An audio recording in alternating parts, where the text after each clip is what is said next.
Hola i benvinguts! Avui parlarem d'una planta que segurament hem trepitjat milers de cops sense ni adonar-nos-en. Una planta que amaga un secret increïble. Preparem-nos per conèixer a fons el Plantago Major. Segur que sí, és a tot arreu, oi? A les escletges del carrer, als parcs, als jardins. És una d'aquelles plantes superresistents, una companyia silenciosa i constant de les nostres vides, encara que normalment ni li fem cas.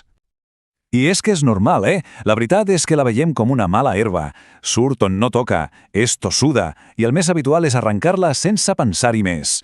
Però, i si aquesta mala herba fos en realitat un tresor amb una història fascinant i uns poders sorprenents? Abans de res, una aclaració superimportant.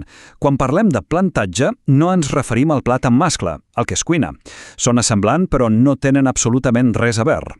El nostre protagonista d'avui és aquesta planta de fulles amples que creix arran de terra, que quedi clar. Vinga, doncs, comencem amb la primera gran revelació. Aquesta planta no és una herba qualsevol, és de fet un testimoni viu de la història humana. Una viatgera incansable que ens ha acompanyat durant milers i milers d'anys. Fixem-nos en aquest viatge, que és increïble. Les anàlisis de pol·len demostren que va arribar a Escandinàvia amb els primers agricultors. Segles més tard, els grecs ja en documentaven els usos. Els vikings l'anomenaven fulles que curen. I finalment va travessar l'Atlàntic. És que, literalment, ha estat a tot arreu on hem estat nosaltres. I aquí tenim potser la part més poètica de la seva història. Els pobles natius d'Amèrica es van adonar d'una cosa curiosa. Allà on arribaven els europeus i començaven a fer camins i a assentar-se, de sobte començava a brotar aquesta planta. Era com si seguís literalment les seves passes. El més fascinant de tot és que aquesta idea ja estava amagada en el seu nom científic, Plantago, del llatí planta, que vol dir planta del peu. És a dir, tant el sobrenom popular com el nom científic, per separat, van captar exactament la mateixa idea. És la planta que neix allà on l'ésser humà deixa la seva petjada. Passem a la segona gran sorpresa, la seva llarga i documentada reputació com una potent herba medicinal, un remei que han fet servir cultures de tot el món durant segles i segles. Aquest fragment de Shakespeare és una passada, perquè ens mostra fins a quin punt el seu ús era popular. No hauria posat aquesta frase a Romeu i Julieta si el públic de l'època no hagués entès a l'instant que el plantatge era el remei típic per a les ferides. Formava part de la saviesa popular. I el seu ús no es limitava a Europa, ni de bon tros. A la medicina tradicional persa, per exemple, se la classificava com una herba de temperament fred i sec. I què significa això? Doncs que era perfecta per refredar problemes com la inflamació o la febre, i per les seves propietats astringents per aturar senyats. Una altra cultura, un altre enfocament, però el mateix ús pràctic. I ara ve la part on la història connecta amb la ciència moderna, perquè què hi ha darrere de tots aquests segles de coneixement tradicional? Doncs bé, la ciència actual ens està donant les respostes. Per entendre-ho, hem de parlar de compostos bioactius.